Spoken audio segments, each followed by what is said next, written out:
Before the college entrance exam, I secretly took the love letter that the school hottie had written to his first love, which ended up preventing them from getting together.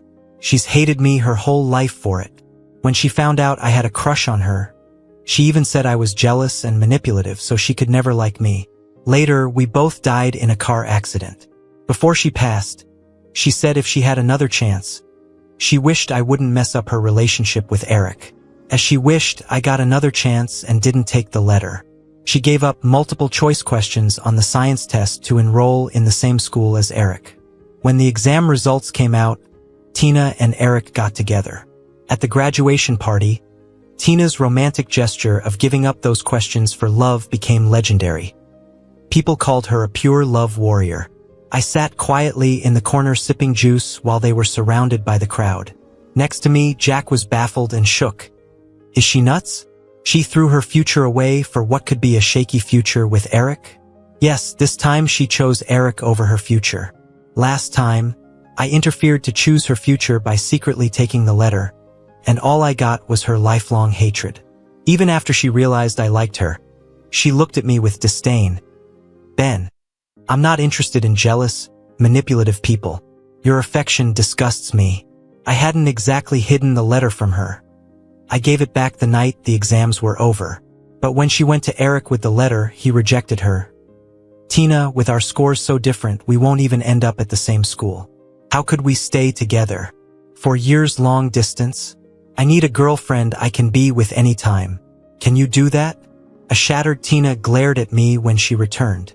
The next day, her parents came to me, worried as she was planning to change her college choice. They begged me to talk to her. I wasn't surprised. But when I found Tina, she laughed bitterly before I could say anything. What is it, Ben? One stolen letter wasn't enough? Planning to ruin things again? Standing in the stairwell with a breeze passing by, it felt chilly despite the sunny weather. I looked at her restless and agitated and said, Tina, it's been 12 years to reach today. Eventually, under her parents' pressure, Tina didn't change her plans and couldn't get back together with Eric. Since then, I became the villain who kept them apart and bore her every resentment. Until our last moments in the car, she blamed me, pleading with a hoarse voice in the bloody wreckage. If I get another chance, Ben, please stop meddling with our fate. So, when I got a second chance, I did as she wished. I didn't take the letter, and Tina saw it. Understanding Eric liked her too, but was worried about the distance. So, she risked everything, skipped the science questions, losing over 100 points but successfully ending up close enough in scores to be with Eric. When people had a few drinks, someone mentioned me almost in passing. At first, I thought Ben and Tina would end up together. Childhood friends, both excellent students. But Tina quickly shut that down, probably afraid Eric might misunderstand. We're just old friends, she said, detached. I smiled silently, repeating the words, old friends. Tina was right. We've known each other forever. From elementary school to graduation, we were always in the same class. Besides my parents, Tina spent the most time with me. I saw her pull all-nighters over a math problem. She saw me take exams with a high fever. No one understood better how much work went into those seemingly easy top 3 scores. The day we got into high school, ranking first and second in the city, Tina pointed to our pictures on the honor roll and asked, 3 years later, this will be us. Ben, are you confident? The summer evening sky burned bright behind her. Cicadas screamed their hearts out, and I clutched my books, looking at her. Tina, it's a promise. Back then, all we saw in each other's eyes was our hopeful future and firm resolve. But soon enough, Eric came into Tina's view. During a time when most students were messy and burned out chasing their dreams, Eric stood out, unbelievably handsome. At the school festival not long after we enrolled, Eric stood center stage in a white suit, like a moonbeam. Everyone noticed him. His name was on every student's lips. For many girls, including Tina, he became their first crush. The first time I sensed something was off was when she returned from delivering papers to the next class. She was blushing and sat down, but for 4 periods, she only completed 1 problem on her test. The scratch paper filled with equations had 3 glaring letters. Eric. She scribbled over them, trying to hide what was clear to see. Later, I heard Eric had teased her when she delivered those papers. They accidentally bumped heads, and he caught her. Flustered, she said, "Watch out." Eric grinned, "Sorry, big brain. And you're really pretty." Everyone around roared with laughter. Usually composed and stoic, Tina couldn't keep her cool. Our personalities, Tina's and mine, are quite similar. Rational and calm, like warm water. Eric was the opposite, intense and passionate, like a fizzing tablet dropped in that water. And a good-looking one, too. So, it didn't surprise me that Tina was drawn to him. Just like in many rom-coms and novels, the main male and female characters often have contrasting personalities. The idea is that people get attracted to those who are different from them. There are just so many examples. The CEO and the Cinderella, the nerd and the underachiever, or the aloof beauty and the warm-hearted sunshine. Back then, I thought Tina would stay grounded no matter how much she was drawn to Eric. But she, usually rational and composed, rebelled for him once. Truth is, I have no clue how they got so close. I was too caught up in my hectic schoolwork, and our chats mostly circled around solving problems or prepping for the next exam. By the time I noticed how close Tina and Eric had gotten, Eric was already casually calling her a bookworm, a top student, and her reactions showed she was used to it. I began to spot Tina leaving for half an hour every lunchtime to tutor Eric and having plans on weekend mornings, which were actually meetups organized by Eric.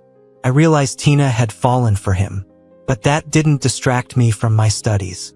Not until the national physics competition in sophomore year started closing in. Our school was selecting one student to send, and during the last elimination round, Tina wasn't there. Eric had fallen ill and fainted. Despite everything, Tina chose to stay with him at the hospital all afternoon. I can't exactly describe how I felt back then. I just remember arriving at the hospital, seeing her, and all my emotions collapsed into a confused Tina. She leaned against the hallway wall with a nonchalant look and simply said, "I've followed the rules all my life. Can't I rebel just once?" So, she gave up all that effort, forgetting the nights she spent working through problems while sick. For a moment, looking at the graceful girl in front of me, she seemed almost like a stranger, and I felt an unexpected need to cry. But I didn't say anything. Still, I knew her actions were not a good sign. So, when she faced another life choice, I made it for her. I took Eric's love letter meant for her before the final exams. By then, I had mentally prepped for Tina to confess to Eric after graduation and for them to be together, and I was ready to offer my congratulations. But I didn't expect to run into Eric placing the letter while I returned to the classroom for a notebook during a top 100 students meeting. The conversation he was having with his friend was like a punch to the gut. The whole reason he got close to Tina was a bet to hit on the top student in the grade. He ended up genuinely liking her but felt the gap between them was too wide and didn't want to deal with the long distance. So he kept insisting they were just classmates. That letter was his way to show he wanted to go to the same college as her and be with her. There was a time when I'd confidently say Tina wouldn't risk her future for anyone. But in that moment, I wasn't so sure. To avoid that 1% chance, I took the letter after they left. In countless sarcastic remarks from Tina since then, I constantly wonder if I had done the right thing. Once, I tried talking to her calmly. "Tina, even if you saw it earlier, wouldn't you still go after your future instead of being with him?" She laughed coldly and interrupted with firm certainty. "Ben, I would." Watching her, I silently realized I had indeed messed up, royally. As our reunion was winding down, Eric held Tina's hand and came over with a bright smile. "Ben, you've known Tina for 18 years. Your relationship is different, even if it's just as friends. You'll wish us well, right?" I glanced at the smiling girl beside him, politely corrected him, saying, "I haven't been with Tina for 18 years. We just happened to walk the same path for that long. From now on, it'll be different. Many have already wished you happiness today. My good wishes are for your brilliant future." I was sincere. After all, we come from humble backgrounds, working hard for a promising future. In a previous life, Tina went to a top university, became the prize student of a respected physics professor, met influential mentors, and made numerous like-minded friends. With the best resources, She thrived in her passion for physics, frequently seeing her name in academic journals and confidently speaking at research conferences. A bright future indeed. Her only regret was probably the first love, Eric. It was an obsession of hers. At occasional reunions, people mentioned his new relationships or how he was confessed to by some heiress. The last I heard, he was getting married. That night, Tina drank herself into a stupor with friends and knocked on my door afterward. My parents weren't home, and she stormed in with sarcasm. "Ben, you must be thrilled, right? He's getting married. Happy now?" I stood silently by the sofa, listening to her vent, then offered a glass of water. She didn't take it. Honestly, I was exhausted watching her emotions turn from volatile to sleepy. I casually threw a blanket over her and went back to my room. Later, I got a juicy gossip update through Jack's Tangled network on Twitter. Apparently, the girl Eric was marrying was someone he met at a friend's birthday party, a wealthy heiress who fell for him at first sight. During the chase, Eric had a girlfriend, but it took considerable wooing and gifts from the heiress to win him over. I looked down in silence, suddenly curious about what would have happened if Tina really gave up her future for Eric. I never thought I'd find out the path of a different choice, but here I was, back to the past, starting over. Tina was finally getting what she wanted. Watching them kiss in the center of the crowd with everyone cheering, I finished my juice and then turned to leave. I had imagined this choice many times. Tina always dreamed that even if she and Eric went to the same school, she could reach the same level based on her ability. But honestly, who knows the answer? Tina, I'm eager to see what happens. This time around, nothing changed except for Tina's choice. I still got into the same college with the same score as my past life and was accepted into the math department I'd aimed for. During the whole vacation before we headed off to college, Tina and I didn't see each other. She was off with Eric on a graduation trip. Meanwhile, I took up a tutoring job for middle schoolers. Occasionally, I'd run into Tina's parents while stepping out. They would greet me with a bittersweet smile, silver strands peppering their hair. I guess they'll never know why Tina, who was always in the top 3 and talented, suddenly failed in the college entrance exam. They'd probably worry she was too upset, trying everything to comfort her, smiling in front of her, and encouraging her to travel and relax. I couldn't tell if it was better for them to know the truth or remain in the dark. My heart went out to them because, aside from my own parents, they were the adults I'd grown up with the most. For a long time, because of my parents' work, I had lunch at Tina's place. Her mom always made my favorite sweet and sour ribs and knew all my preferences. She'd remind Tina at school to look out for me so I wouldn't get bullied by other kids. Back then, Tina would hold a watermelon slice and assure her mom, "Don't worry, he won't get bullied." Even though I was a quiet, steady guy with good grades, and I got along with my classmates, Tina often got left out because she was different from other girls. But she didn't mind since we were together. I always thought we'd walk this path side by side. Didn't expect her to turn away halfway. The next time I saw Tina was at the train station, heading off to school. In the past, we were in the same city. Now, I was going north while she and Eric headed south. In the bustling waiting area, she sat with Eric. As I walked past, I caught them watching a video of a relationship coach analyzing 10 signs a girlfriend loves her boyfriend. She nodded in agreement to Eric's comments. After 2 months outdoors, her pale skin had tanned, and she had Eric's initials tattooed on her arm, matching couples' outfits with him. Slowly, she was drifting away from the Tina I remembered. She noticed my gaze, looked up, and across a row of seats, I openly met her eyes. I smiled, a small gesture of greeting. She stared for a second, reflexively moving her tattooed arm back, and when Eric turned to ask something, she quickly looked away, possibly saying, "Nothing." Just then, my train arrived.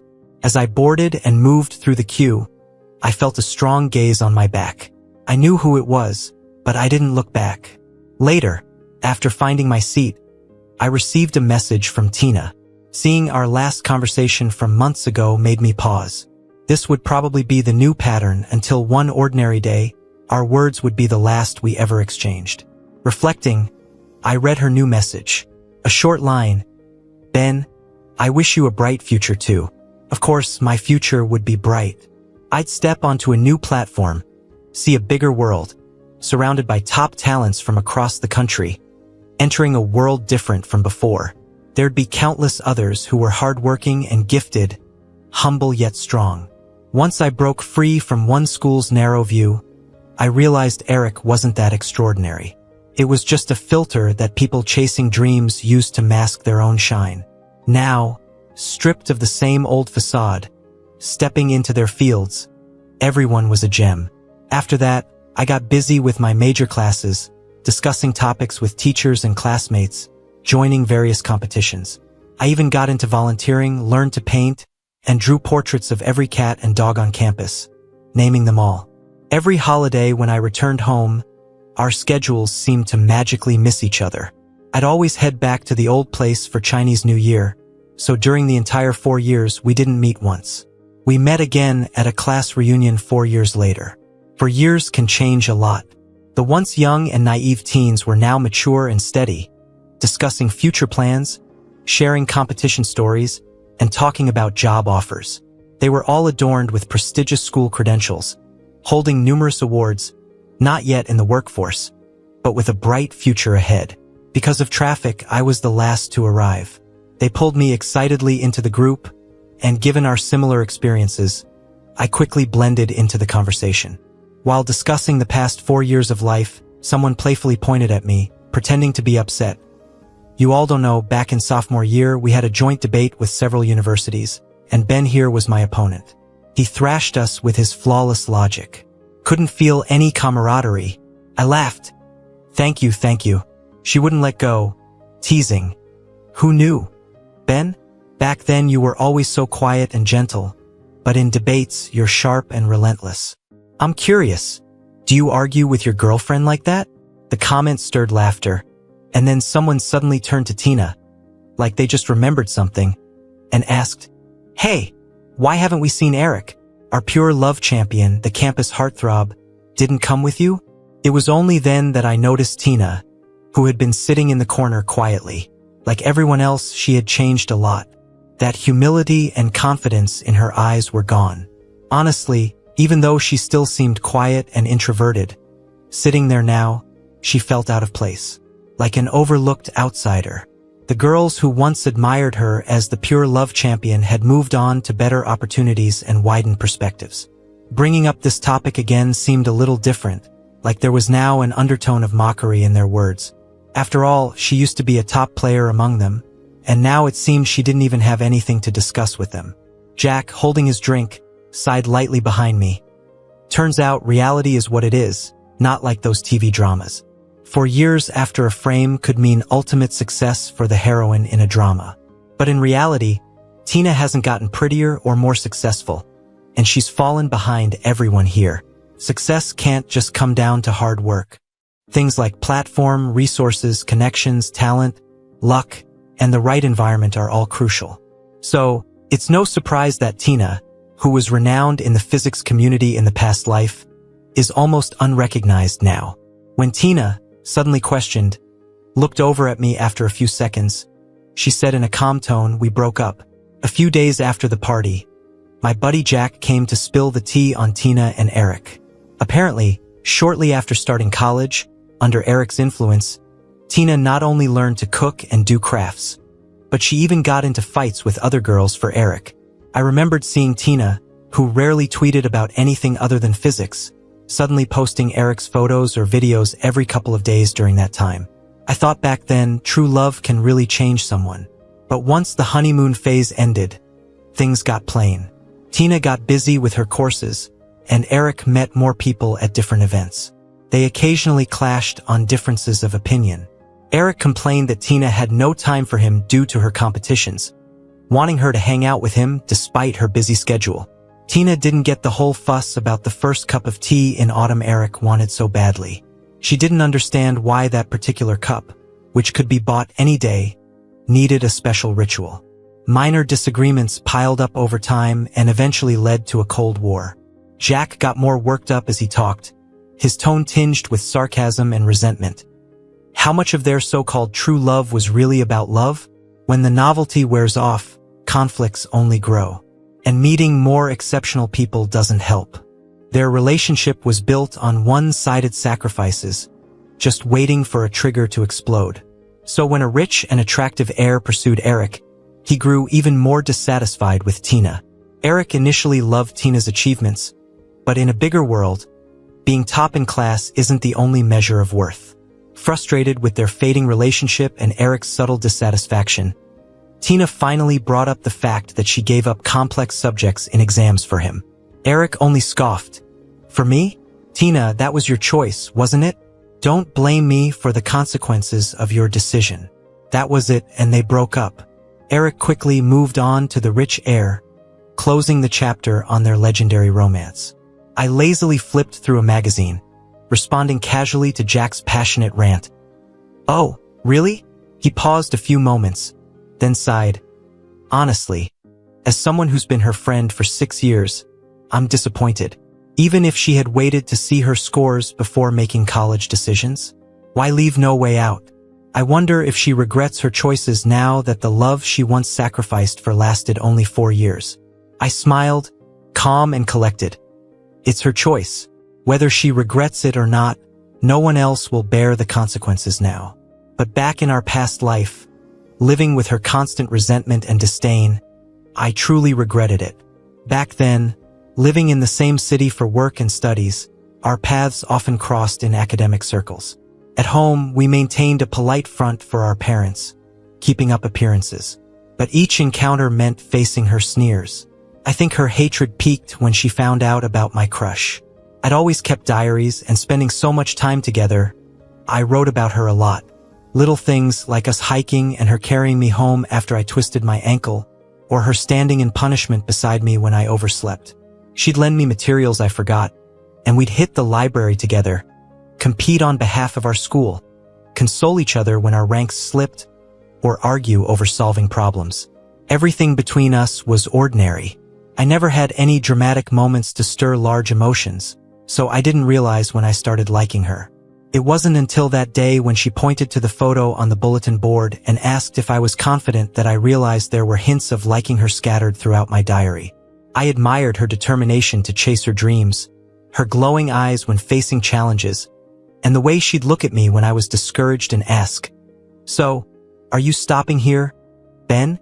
That night, for the first time, I wrote in my diary, "I like Tina." Yes, I like Tina. But then Eric came along and got closer to Tina. We didn't talk much, except through our mutual connection with Tina.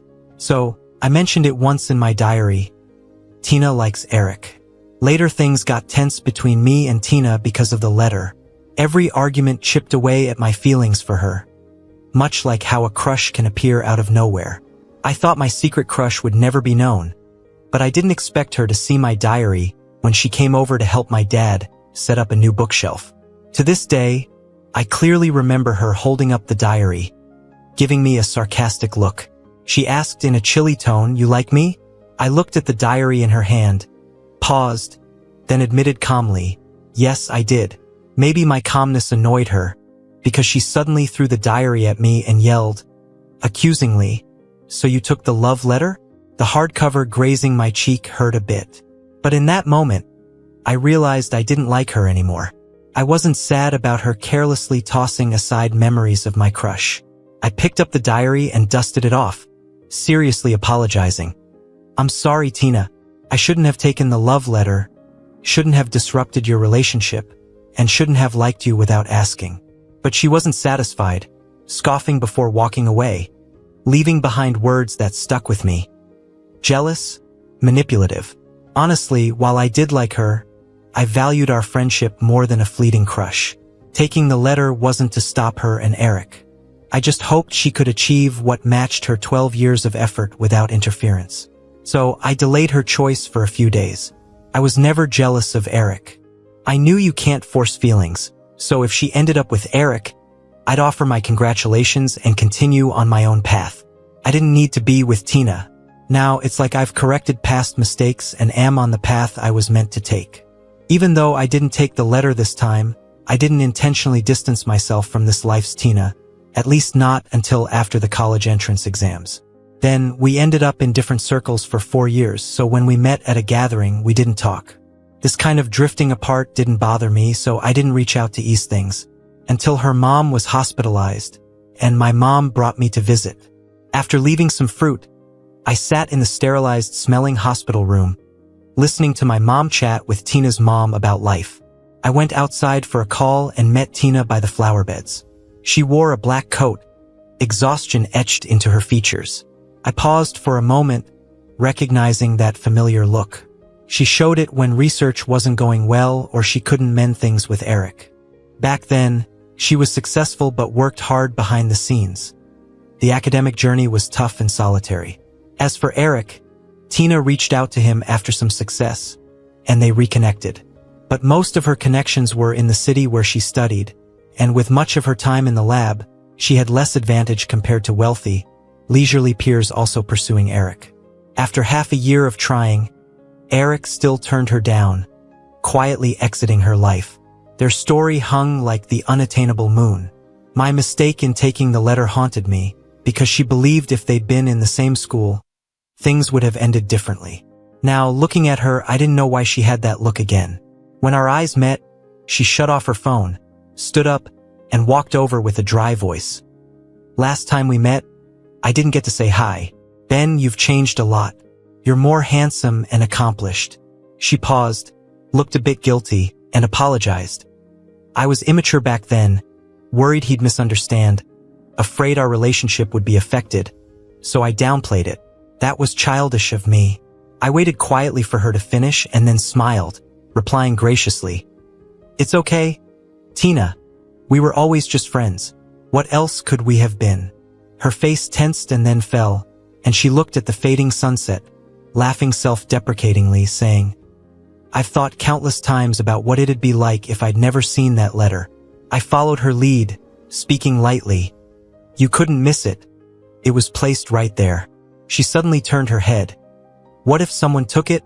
I paused, unable to respond before she asked.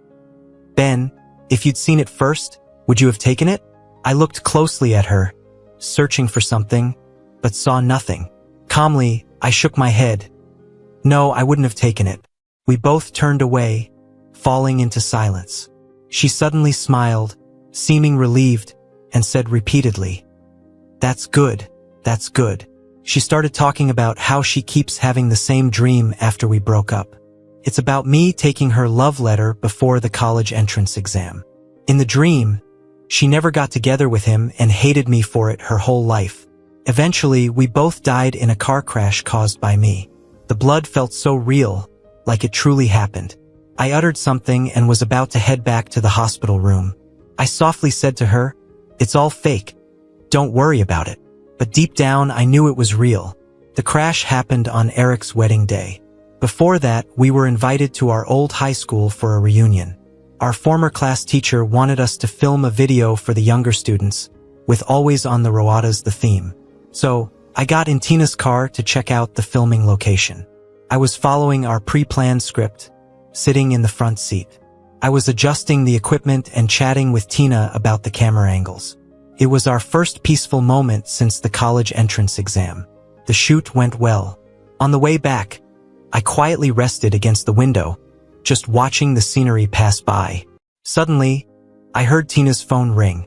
She instinctively answered it on speaker. Then Eric's voice came through. Tina, today's my wedding. I forgot to send you an invite. We've known each other for so long, we're friends. I'll text you the details. The call ended, and the car became silent. I was considering asking to get out and grab a ride back myself. But she suddenly turned the car around. I knew she was going. But then, bam, we got hit by a truck. That feeling of internal disarray really hurt. But after the numbness, I only felt relieved. Before I lost consciousness, I heard Tina weakly call my name and say that if she could do it over again, she'd want me not to ruin her and Eric's relationship. When I opened my eyes again, I was back to the start of my freshman year of high school. I didn't know what Tina's "that's gooder" the recurring dream meant, but it didn't matter anymore. The second time I saw Tina was when her mom got out of the hospital. I brought soup from my mom and chatted a bit. We reminisced about the old days. She pulled out some old paper photos and picked one from when Tina and I won a prize in a junior high competition. She said, "Time flies. I remember when your moms were in the hospital ready to give birth. You were born just a day before Tina. And now, look, over 20 years have gone by. Ben, you were as handsome as a kid. And Tina's dad really liked you back then. You were so quiet, just smiling all the time while he held you. As you grew, you and Tina were inseparable. We all thought someday you'd end up together." I politely smiled and said, "Auntie, those were childhood days, not to be taken seriously." She patted my hand and sighed, "Tina isn't lucky enough to be with you now. She's no match for you." I chuckled softly, wanting to tell her she had it wrong. "Auntie, it's not about who matches with who. It's about walking the same path."